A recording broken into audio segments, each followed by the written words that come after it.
नमस्कार दोस्तों, 25 फरवरी 2021 के डेली एडिटोरियल डिस्कशन में आपका स्वागत है। 4 इंपॉर्टेंट आर्टिकल्स मैं यहाँ पे आज आपके साथ डिस्कस करने वाला हूँ।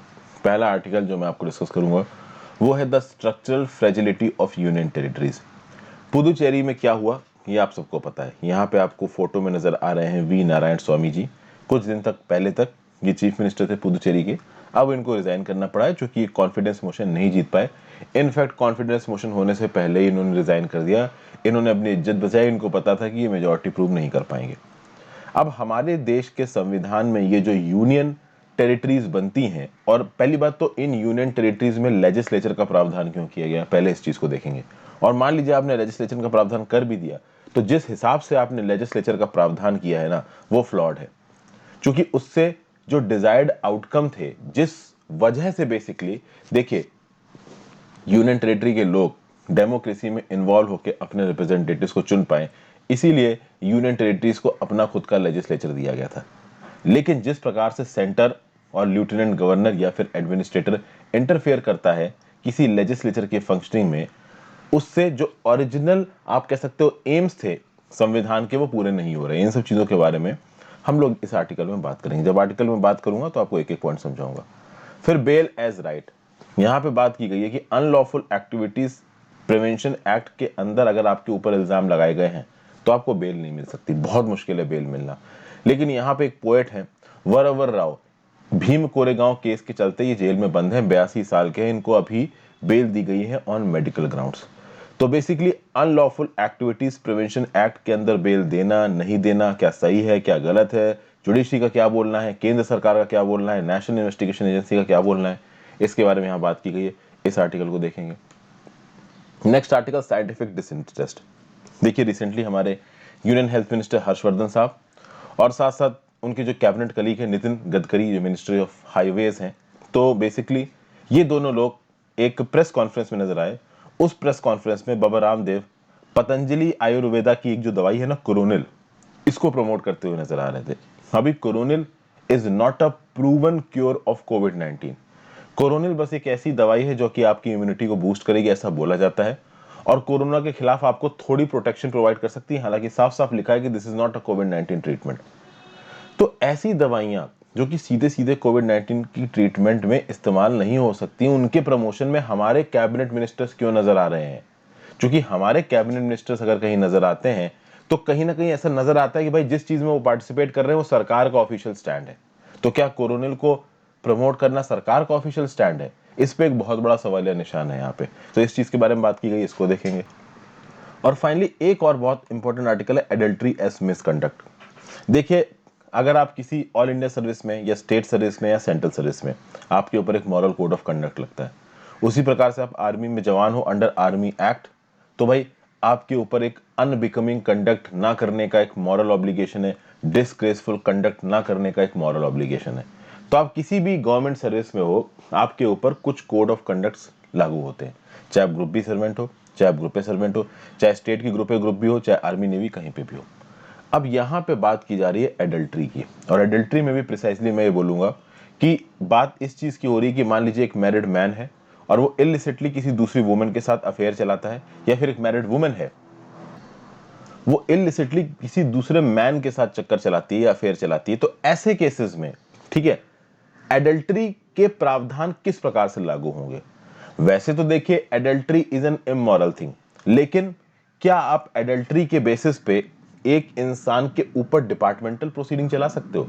तो मान लीजिए सेंट्रल गवर्नमेंट में काम करने वाला कोई आदमी या औरत है, उसके ऊपर एडल्ट्री का इल्जाम लगा, तो क्या उस एडल्ट्री के ये इल्जाम के बेसिस पे आप ये बोल सकते हो कि नहीं भाई ये पर्सन ऑफिस में ठीक से काम नहीं कर पाएगा? नहीं बोल सकते हो।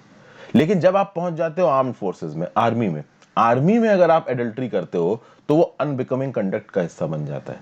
तो बेसिकली यहां पे सिटीजंस और आर्मी के बीच में डिस्क्रिमिनेशन किया जा रहा है। इस डिस्क्रिमिनेशन को समझने की कोशिश करेंगे, और बेसिकली मैं एक अलग वीडियो भी इसके ऊपर आपके लिए बनाऊंगा क्योंकि this is a very important topic. तो मैंने 4 टॉपिक सेलेक्ट किए हैं और मैंने कोशिश की कि 4 के 4 टॉपिक्स यूनिक हो, अलग हो। मेरी यही कोशिश रहती है कि मैं उन टॉपिक्स को कवर करूं जो कि बिल्कुल डिफरेंट है और कहीं कवर ना किए गए हो पहले मेरे द्वारा।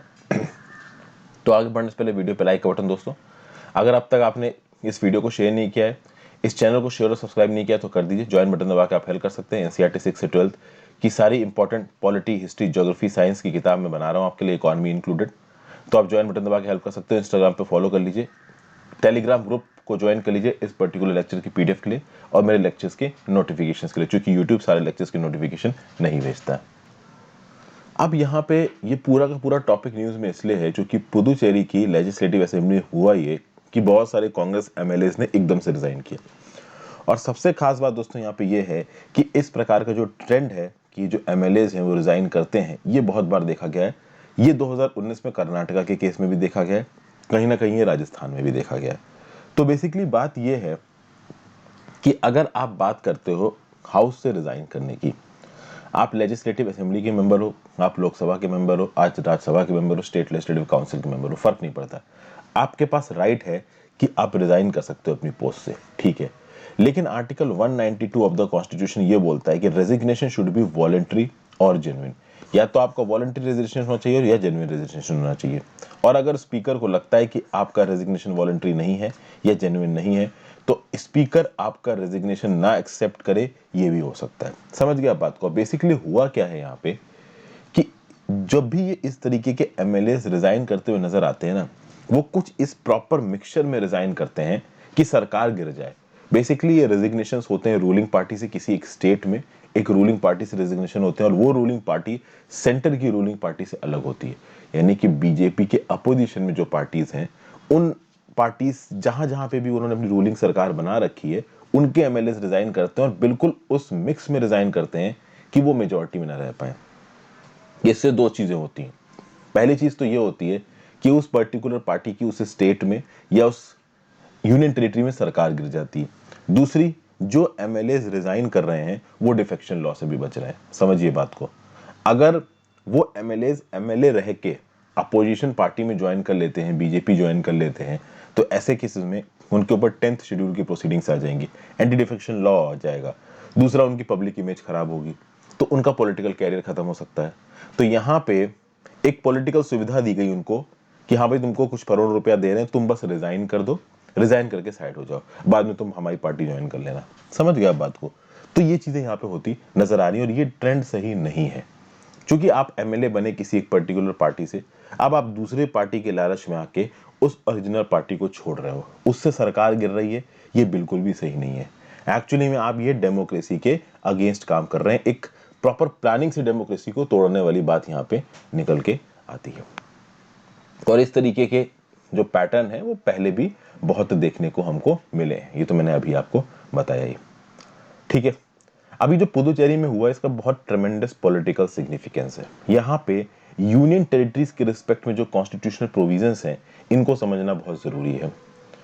सबसे खास बात दोस्तों तो ये है कि यूनियन टेरिटरी को लेजिस्लेचर क्यों प्रोवाइड किया गया, सबसे पहली बात समझना तो ये जरूरी है। The reason that a union territory was provided with a legislature, कि भाई यूनियन टेरिटरी में भी तो लोग रहते हैं और उन लोगों के पास भी ये राइट है कि भाई वो अपने रिप्रेजेंटेटिव्स को चुन सकें, एक डेमोक्रेसी के हिसाब से रह सके। क्योंकि इंडिया एक डेमोक्रेसी है और डेमोक्रेसी में लोगों को ये अधिकार है कि वो अपने रिप्रेजेंटेटिव्स को चुन सके। तो भाई यूनियन टेरिटरी के लोगों को भी ये अधिकार है कि वो अपने रिप्रेजेंटेटिव्स को चुन सकें। तो वो यूनियन टेरिटरीज जहां पे पॉसिबल है वहां पे लेजिस्लेचर बना दिया गया। तो union territory of Puducherry, union territory of Delhi, अब union territory of Jammu and Kashmir, हर जगह पे यहाँ पे एक लेजिस्लेचर बनाया जाएगा जहां के लोग वोट डाल के अपने रिप्रेजेंटेटिव्स को चुनेंगे। ठीक है भाई। अब अगर आप बात करो तो मान लीजिए आपने एक यूनियन टेरिटरी में लेजिस्लेचर बना दिया according to article 239A। 239A article लेके आया गया था 1962 में, जो कि ये बोलता है कि पार्लियामेंट किसी यूनियन टेरिटरी में लेजिस्लेचर बना सकता है। जब किसी यूनियन टेरिटरी में लेजिस्लेचर बनाया जाएगा तो वहां पे या तो इलेक्टेड मेंबर्स होंगे या फिर पार्टली इलेक्टेड और पार्टली नॉमिनेटेड मेंबर्स होंगे। समझ गया बात को। यानी पूरा का पूरा वो जो यूनियन टेरिटरी में जो आपका सीटें हैं वो सारी की सारी या तो इलेक्टेड होंगी या कुछ इलेक्टेड होंगी और कुछ नॉमिनेटेड होंगी। इलेक्टेड में लोग वोट डाल के चुनेंगे, नॉमिनेटेड में केंद्र की सरकार वहां पे लोगों को नॉमिनेट कर देगी। पर बात यह है कि कितने इलेक्टेड होंगे और कितने नॉमिनेटेड होंगे ये कहीं पे भी नहीं लिखा है। कहने का मतलब यह है कि government of union territory act 1963 में कल की डेट में सरकार एक छोटा सा अमेंडमेंट करके बोल दे कि भाई किसी भी एक यूनियन टेरिटरी के लेजिस्लेचर में 50% से ज्यादा मेंबर्स नॉमिनेटेड हो तो ये किया जा सकता है। भाई लेजिस्लेचर बनाने का ऑब्जेक्टिव क्या था? लेजिस्लेचर बनाने का ऑब्जेक्टिव ये था कि भाई लोग अपने रिप्रेजेंटेटिव्स को चुने। तो कुल मिला के बात ये बोली जा रही है कि भाई अगर आप किसी एक लेजिस्लेचर को बना रहे हो, भले वो यूनियन टेरिटरी का लेजिस्लेचर हो, वहां पे सारे मेंबर्स आप इलेक्टेड रखो। अगर आपको नॉमिनेटेड मेंबर्स रखने हैं तो कुछ एक या दो मेंबर्स आप नॉमिनेटेड रख लो, उससे ज्यादा नहीं। अब बात करते हैं पुदुचेरी की। भाई पुदुचेरी का अगर आप स्टेट या फिर आप लेजिस्लेटिव असेंबली, स्टेट तो नहीं बोलना चाहिए क्योंकि पुदुचेरी से यूनियन टेरिटरी, तो पुदुचेरी की अगर आप लेजिस्लेटिव असेंबली की बात करो तो वहां पे 33 मेंबर्स हैं। इन 33 मेंबर्स में से 30 इलेक्टेड हैं और 3 नॉमिनेटेड हैं। अब 3 नॉमिनेटेड है, इसमें कोई प्रॉब्लम नहीं। अगर इन 3 के नॉमिनेशन का कोई प्रॉपर सेट स्टैंडर्ड होता तो कोई बात नहीं होती। प्रॉब्लम अभी के लिए ये हो रही है कि केंद्र सरकार अपनी मर्जी के हिसाब से किसी को भी इन 3 सीटों पे अपॉइंट कर रही है। ठीक है ना भाई? इन 3 सीटों पे कौन अपॉइंट होगा, this completely depends upon the prerogative of the central government. और ये इंपॉर्टेंट इसलिए हो जाती है 3 सीटें, चूंकि ऑब्वियस सी बात है पुदुचेरी की लेजिस्लेटिव असेंबली में 33 मेंबर्स हैं, तो मेजॉरिटी के लिए 17 लोग चाहिए। अभी 17 की मेजॉरिटी बनाने में ये 3 सीटें बहुत इंपॉर्टेंट रोल पैदा करेंगी। और कहीं पे भी ये नहीं लिखा है कि ये जो 3 सीटें हैं ये आपको किसी स्ट्रांग बेसिस पे अपॉइंट करनी, जैसे राज्यसभा में होता है ना कि 12 नॉमिनेशंस, भाई उन्होंने 8 में सोशल साइंस में कुछ किया हो तो ही उन पे अपॉइंटमेंट होगा। ये जो 3 सीटें हैं पुदुचेरी की असेंबली में, लेजिस्लेटिव असेंबली में, इन पे सेंट्रल गवर्नमेंट लिटरली किसी को भी बैठा सकती है। तो कई बार तो सेंट्रल गवर्नमेंट ने अपने बीजेपी के कार्यकर्ताओं को बैठाया है इन सीटों पर।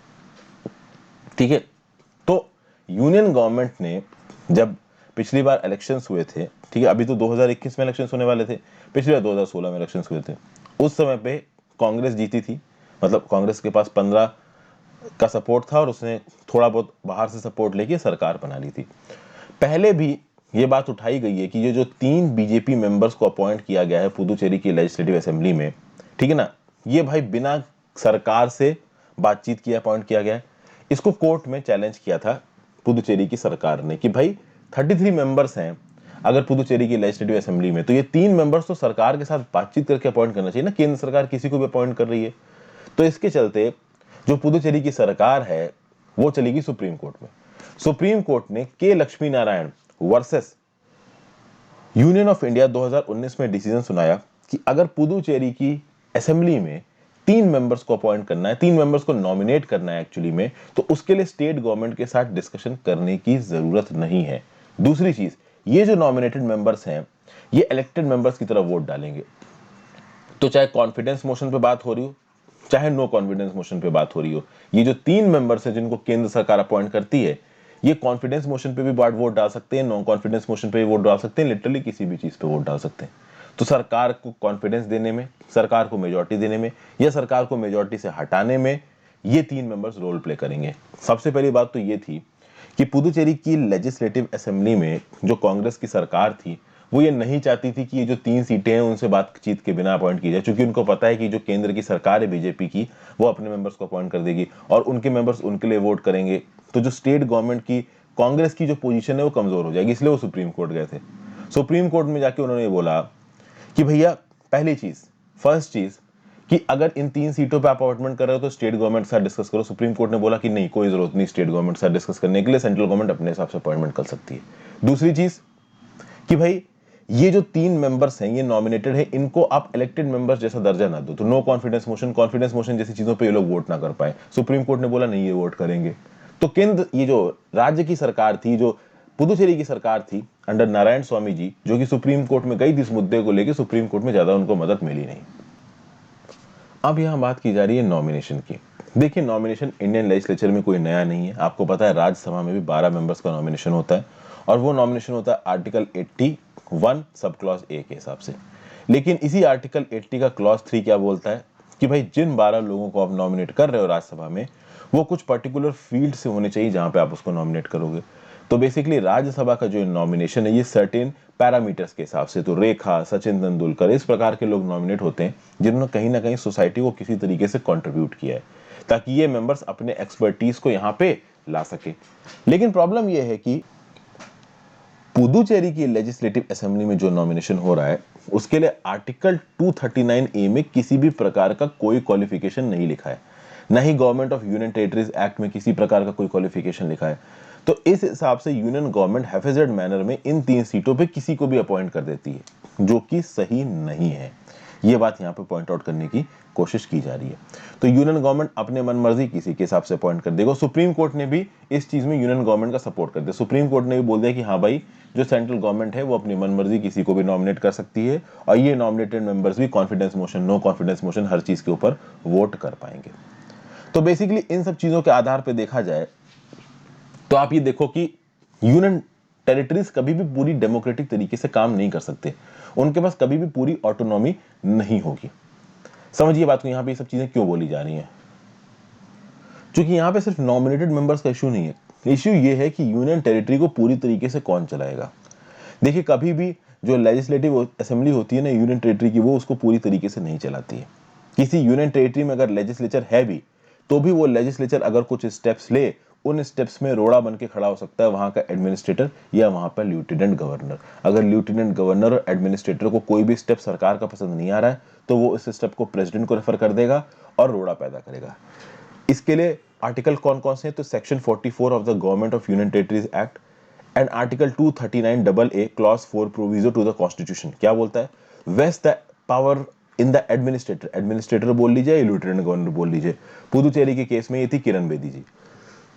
तो vest the power in the administrator to express his or her disagreement and refer the matter to the president and then take all the actions he or she deems fit in the matter in total disregard of the elected government. क्या हो रहा है यहाँ पे कि भाई चुनी हुई सरकार आई है, चुनी हुई सरकार को लोगों ने मैंडेट दिया है कि आप राज करो, लेकिन section 44 of government of union territories act और section 239 double A clause 4 proviso to the constitution of India में लेफ्टिनेंट गवर्नर एडमिनिस्ट्रेटर को ताकत मिलती है कि अगर स्टेट गवर्नमेंट द्वारा लाया गया कोई भी इशू उसको पसंद नहीं आ रहा है, तो वो उस इशू को प्रेसिडेंट को रेफर कर देगा और फिर प्रेसिडेंट उसके ऊपर डिसीजन लेगा। तो जब प्रेसिडेंट ही डिसीजन लेगा, तो भाई वहां पे सरकार आपने क्यों अटेंड की है। फिर आगे देखिए क्या बोला जा रहा है, एनसीटी यानी national capital territory of Delhi versus union of India. इस केस में जो सुप्रीम कोर्ट की कॉन्स्टिट्यूशन बेंच थी उसने क्या बोला, उसने बोला कि एडमिनिस्ट्रेटर और लेफ्टिनेंट गवर्नर को इन सेक्शंस के अंदर जो भी ताकत दी गई है वो अपनी ताकत को मिसयूज नहीं करेंगे, वो यूनियन टेरिटरी की इलेक्टेड गवर्नमेंट की फंक्शनिंग में रोड़ा नहीं डालेंगे, वो कहीं ना कहीं अपने और काउंसिल ऑफ मिनिस्टर्स के बीच के डिफरेंसेस को प्रॉपर तरीके से रिकॉन्साइल करने की कोशिश करेंगे। बट एक्चुअली में ऐसा हुआ नहीं है।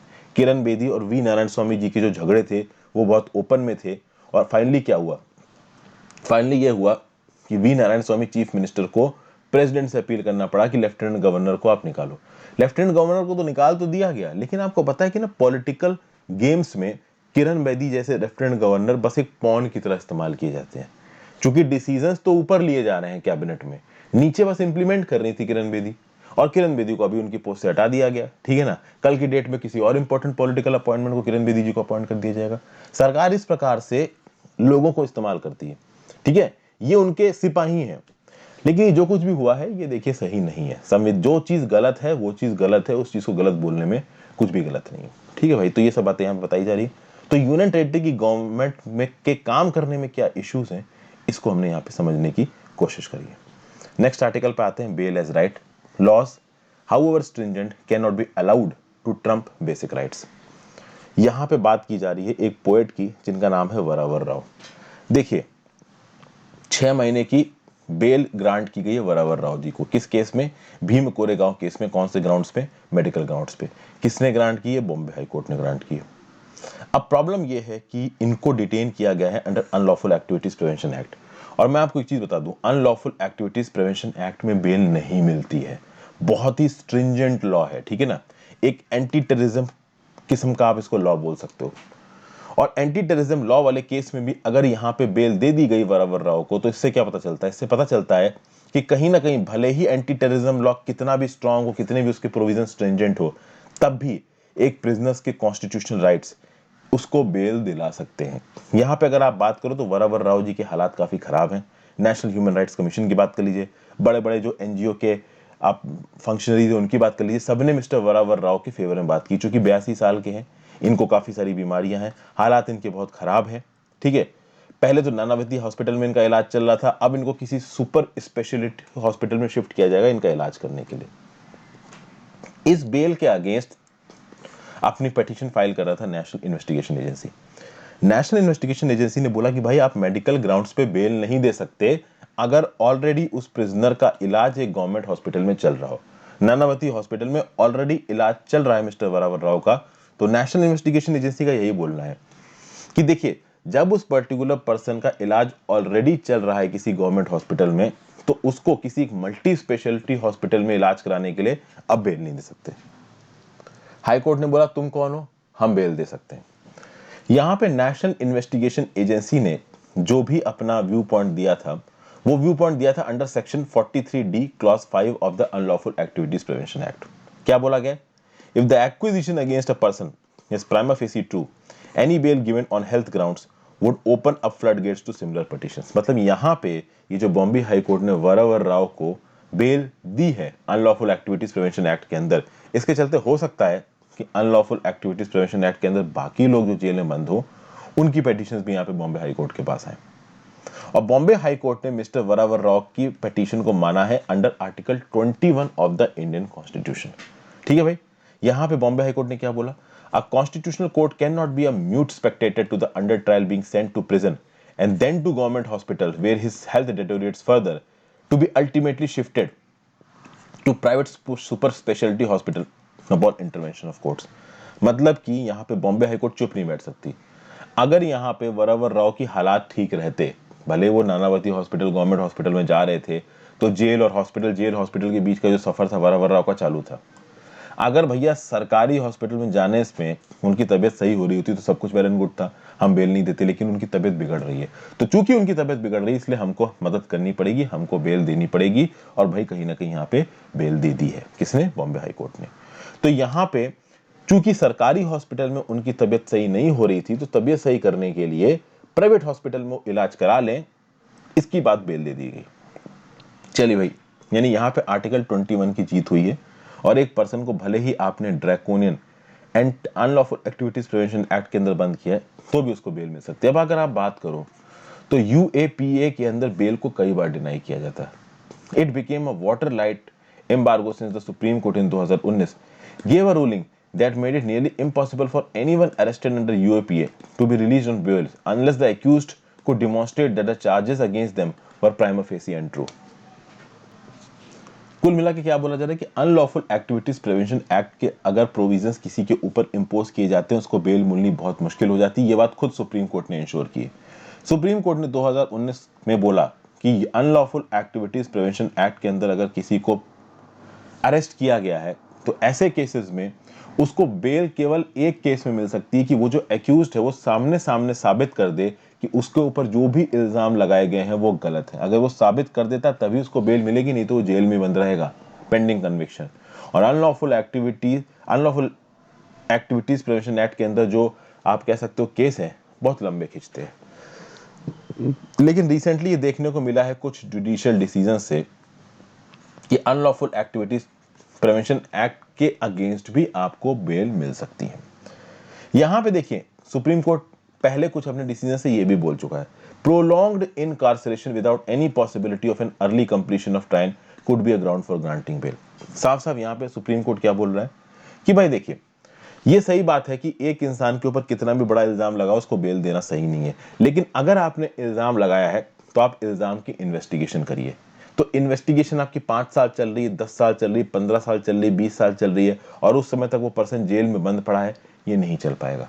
वरावर राव के केस में high court, Bombay high court ने ये देखा कि भाई जो चार्जेस आपने लगाए हैं उस चार्जेस में 200 विटनेस का एग्जामिनेशन करना है, और 200 विटनेस में से एक भी विटनेस का अब तक आपने एग्जामिनेशन नहीं किया है, तो आपको, और बेसिकली ये जो 200 विटनेसेस है ना, इनका एग्जामिनेशन कोर्ट में होना है।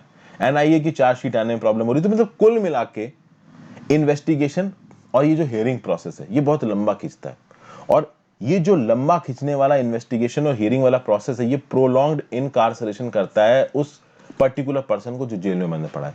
उसका प्रोलॉन्ग्ड इनकार्सरेशन सही नहीं है, वो चाहे कोर्ट की गलती की वजह से हो रहा हो, चाहे इन्वेस्टिगेटिंग एजेंसी की गलती की वजह से हो रहा हो सकता है इन्वेस्टिगेटिंग एजेंसी ने अपनी चार्जशीट फाइल नहीं की इसलिए डिले हो रहा हो सकता है कि कोर्ट को 200 विटनेसेस को एग्जामिन करना है, तो ऑब्वियस सी बात है 200 विटनेसेस, एक हियरिंग में मैक्सिमम 2 या 3 विटनेस को एग्जामिन करोगे, फिर हियरिंग भी महीने महीने बाद होती हैं, तो भाई बहुत लंबा समय चल जाएगा। तो इतने लंबे समय तक आप उसको जेल में बंद करके नहीं रख सकते। तो पूरे चांसेस हैं कि आगे आने वाले समय में बहुत सारी ऐसी पेटिशंस या एप्लीकेशंस आएंगी सुप्रीम कोर्ट के पास, हाई कोर्ट के पास, जहां पे बेल मांगी जाएगी।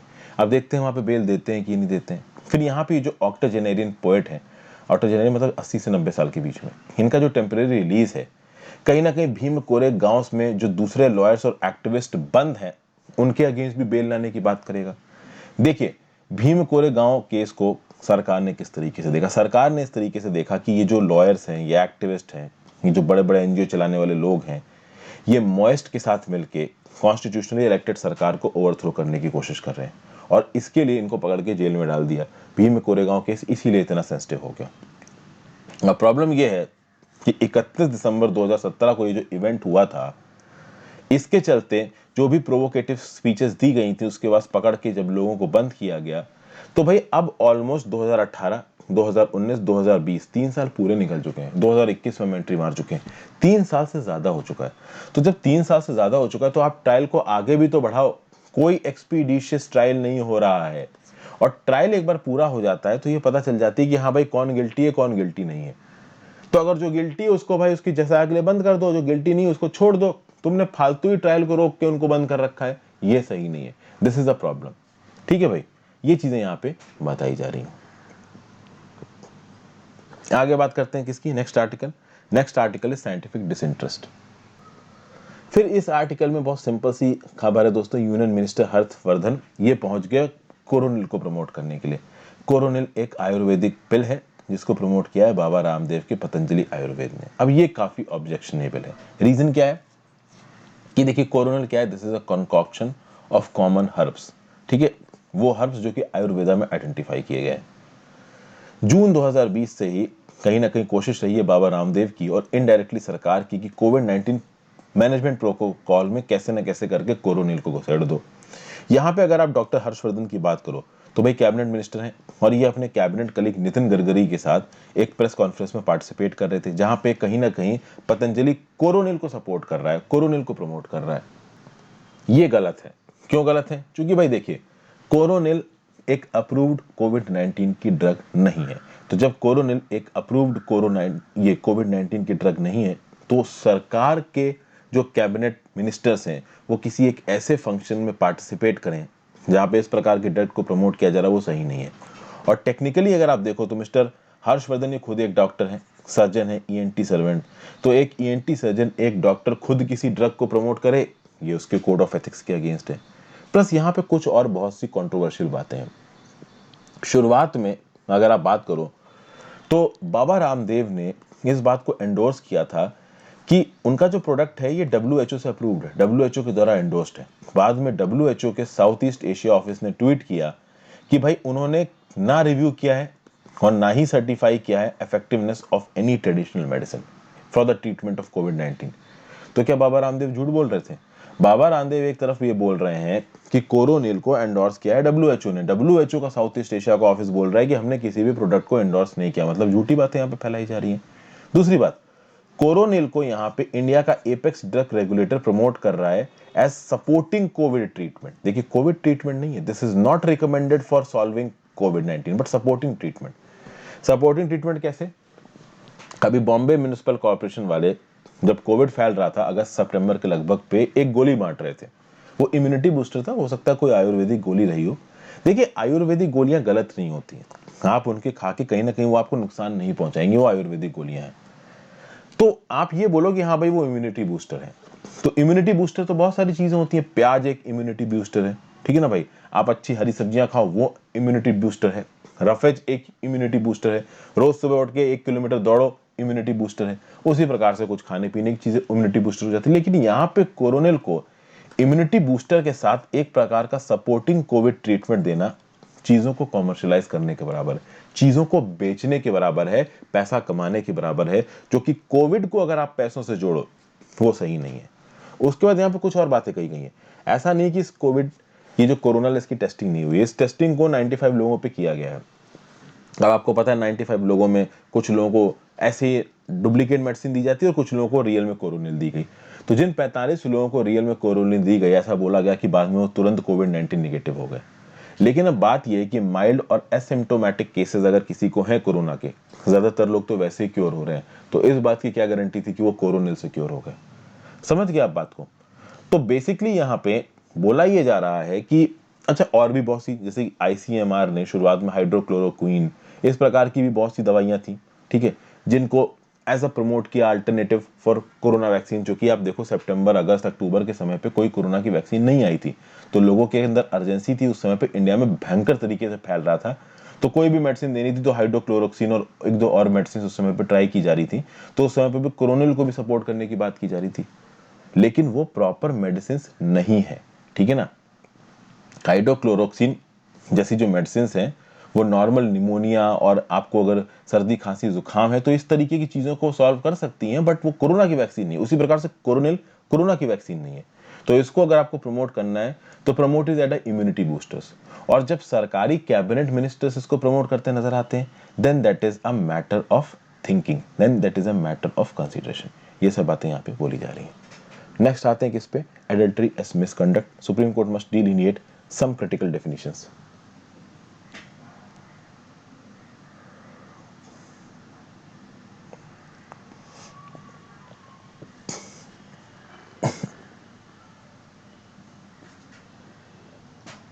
देखिए यहां क्या कहा जा रहा है,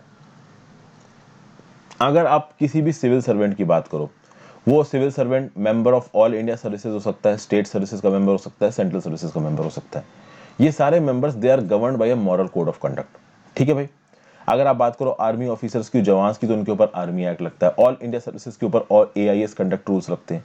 तो ऑल इंडिया सर्विसेज के कंडक्ट रूल्स क्या बोलते हैं? To maintain absolute integrity and devotion to duty, nothing which is becoming unbecoming of a member of the service. तो मतलब कल के डेट में आप IAS IPS बनोगे तो ये आपसे एक्सपेक्ट किया जाएगा। वैसे भी एथिकली एक नॉर्मल सिटीजन की तरह भी ये सब चीजें आपसे एक्सपेक्ट की जाती हैं, बट वहां पे ज्यादा एक्सपेक्ट की जाएंगी क्योंकि आप एक इंपॉर्टेंट पोजीशन में होगे। उसी प्रकार से अगर आप बात करो तो आर्मी एक्ट में एक आर्मी पर्सन से बेसिकली ये एक्सपेक्ट किया जाता है कि अनबिकमिंग कंडक्ट वो नहीं करेगा, डिस्ग्रेसफुल कंडक्ट नहीं करेगा, और अगर आप ऐसा कंडक्ट करते हो आर्मी पर्सन होने के बावजूद तो आपके ऊपर पीनल प्रोविजंस लगेंगे, आपको सजा दी जा सकती है, ठीक है। तो बेसिकली उसी प्रकार से सेंट्रल और जो स्टेट सिविल सर्विसेज हैं उनके भी कंडक्ट रूल्स होते हैं और उनके भी मेंबर से इंटीग्रिटी को एक्सपेक्ट किया जाता है। लेकिन बात यह है कि अनबिकमिंग कंडक्ट जो कि आर्मी एक्ट में दे रखा है, unbecoming of a member of the service जो कि स्टेट सर्विसेज सिविल सर्विसेज की बात हो रही है, इसको कहीं पे भी डिफाइन नहीं किया गया। और जब कोई चीज डिफाइन नहीं होती है तो उस अनडिफाइंड चीज के बहुत सारे इंटरप्रिटेशंस होते हैं, और बेसिकली इनको डिफाइन कौन करेगा? उनको वो डिसिप्लिनरी अथॉरिटी डिफाइन करोगी जिसको ऊपर रिस्पॉन्सिबिलिटी दी गई है पेनल प्रोविजंस लगाने की। तो आर्मी एक्ट के अंदर जिसको पेनल प्रोविजंस लगाने की रिस्पॉन्सिबिलिटी दी गई वो डिफाइन करेगा कि अनबिकमिंग कंडक्ट क्या होता है। All India services conduct rules के अंदर DOPT, department of personal and training, decide करेगा कि भाई unbecoming of a member of a service आप हो कि नहीं हो। तो बेसिकली यहाँ पे डिसिप्लिनरी अथॉरिटी के पास एक लेवरेज आता है कि वो पता कर सकता है कि एक्चुअली में मिसकंडक्ट कौन सी चीज में क्या है और कौन सी चीज में क्या नहीं है। तब यहाँ पे बात आती है एडल्ट्री की, इलिसिट और एडल्टरस रिलेशन। जैसा कि मैंने आपको बताया कि एक मैन है, शादीशुदा है, और अपनी शादी के बाद किसी वुमेन के साथ इलीगल अफेयर चला रहा है। एक वुमेन है, शादीशुदा है, और अपनी शादी के बाद किसी दूसरे मैन के साथ वो इलिसिट अफेयर चला रही है, ठीक है ना। तो अब ये एडल्टरी है, बट क्या इस एडल्ट्री के लिए आपको सजा दी जा सकती है? इसके लिए एक जजमेंट है, सुप्रीम कोर्ट का वर्डिक्ट है, Joseph shine versus union of India. Joseph shine एक पर्सन था, उसने केस फाइल किया सुप्रीम कोर्ट ने कि ये जो सेक्शन 497 है IPC का, इसको आप स्ट्रक डाउन करिए, ठीक है। सेक्शन 497 ऑफ द IPC ये बोलता है कि अगर आपने एडल्ट्री करी है तो भाई आपको एडल्ट्री की सजा दी जा सकती है। तो जोसेफ शाइन ने बोला कि ये सेक्शन 497 सही नहीं है, अगर मैं एडल्ट्री कर रहा हूं तो उससे मेरी जॉब का क्या लेना देना है। सिंपल बात है, मान लीजिए मैं किसी गवर्नमेंट डिपार्टमेंट में काम कर रहा हूं, मैं स्टेट गवर्नमेंट में SDM हूं, और SDM होने के बाद मान ली मैंने एडल्ट्री कर दी, एक आदमी ने कर दी, एक औरत ने कर दी, तो आप उसको देखिए, ये एथिकली बिल्कुल इनकरेक्ट है, इसको किसी भी तरीके से आप जस्टिफाई नहीं कर सकते। अगर आप कुछ गलत कर रहे हो तो दैट इज मॉरली इनकरेक्ट। लेकिन क्या उस चीज का इफेक्ट आपकी जॉब के ऊपर आना चाहिए? क्या वो चीज करने से आपकी जॉब की एफिशिएंसी कम हो रही है? ये एक बहुत बड़ा सवाल है, और सुप्रीम कोर्ट ने यही बोला कि नहीं भाई, आपकी जॉब के ऊपर इफेक्ट नहीं आना चाहिए, आपके ऊपर डिपार्टमेंटल प्रोसीडिंग्स नहीं चलनी चाहिए, यह बात यहां पे बोली गई है। लेकिन इन सब चीजों के बीच में एक प्रॉब्लम हो गई। जस्टिस रोहिंटन नरीमन ने क्या बोल दिया?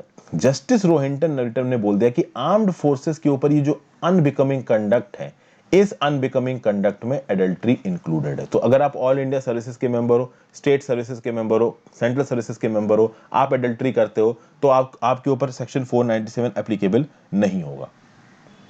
समझ गए आप बात को? ओके। लेकिन अगर आप आर्म्ड फोर्सेस के मेंबर हो, जैसा कि मैंने बताया, ऑल इंडिया सर्विसेज के मेंबर हो, सेंट्रल सर्विसेज के मेंबर हो, स्टेट सर्विसेज के मेंबर हो, तो यहां पे इस पर्टिकुलर जजमेंट को देखा जाए, अगर सुप्रीम कोर्ट में ये जो Joseph shine versus union of India का मैटर है, तो अगर आपने एडल्ट्री करी है तो एडल्ट्री आपने गलत किया है, आपका जो भी पार्टनर है वो आपके खिलाफ कोर्ट में केस फाइल करके आपसे डिवोर्स ले सकता है, ठीक है ना, वो कर सकता है, क्योंकि आप मॉरली गलत हो, आपने गलत किया है अपनी पर्सनल लाइफ में या पब्लिक लाइफ में। लेकिन उस गलत करने से आपके डिपार्टमेंट में कोई प्रॉब्लम नहीं आनी चाहिए, आपके ऊपर डिपार्टमेंटल प्रोसीडिंग नहीं चलनी चाहिए। यह बोला गया Joseph shine versus union of India case 2018 में। ओके। लेकिन यहां पे जस्टिस रोहिंटन नरीमन ने यह बोला है कि भाई अगर आर्मी में कोई पर्सन एडल्ट्री करता है तो वो एडल्ट्री अनबिकमिंग कंडक्ट में आ जाएगी। मतलब यहां पे सिविलियंस और आर्मी पर्सन्स को अलग अलग तरीके से देखा जा रहा है। And this is quite in, आप कह सकते हो, contradiction to various high courts judgment. जैसे कि 1985 में कलकत्ता हाई कोर्ट ने रविंद्रनाथ घोष केस में क्या बोला? एक हेड कांस्टेबल जो कि शादीशुदा था, अपनी मैरिड वाइफ के अलावा वो एक दूसरी वुमन के साथ रह रहा था, तो एज अ पुलिसमैन क्या ये चीज उसके ड्यूटी के साथ इंटरफेयर करेगी? तो नहीं भाई। ओके, मतलब वो उसकी वाइफ उस हेड कांस्टेबल से जाके कोर्ट में तलाक ले सकती है, लेकिन आप डिपार्टमेंट में उसके खिलाफ एक केस चलाना शुरू कर दो कि हाँ भाई ये अपनी पर्सनल लाइफ में एडल्ट्री कर रहा है, ये नहीं होगा। ऐसा बोला कलकत्ता हाई कोर्ट ने। दूसरा, in the state of UP versus BN Singh, Allahabad High Court ruled that in order to bring a case of a government servant within the definition of personal immorality on the habit of sex, it must be shown that this habit of the government servant has reduced its utility as a public servant so as to damage the government or officially general in public esteem. तो यहाँ पे Allahabad high court क्या बोल रहा है? Allahabad high court ये बोल रहा है कि ठीक है भाई, अगर आप ये जो पर्सनल एडल्ट्री वाली चीज है, इसके बेसिस पे एक पर्सन के खिलाफ डिपार्टमेंटल प्रोसीडिंग चलाना चाह रहे हो, उसको आप सजा देना चाह रहे हो, तो पहले आपको ये प्रूव करना पड़ेगा कि ये जो एडल्ट्री वो कर रहा है, इस एडल्ट्री से उसकी official performance in the department गिरी है। और अगर आप ये प्रूव कर पाते हो कि उसकी utility as a public servant, उसकी performance as a government servant गिरी है, तो ही आप उसके ऊपर ये इल्जाम लगा सकते हो, नहीं तो नहीं लगा सकते। सिंपल बात है। फिर आगे देखिए, justice M Katju in Praveena Solanki versus state of UP 2001 क्या बोल रहा है?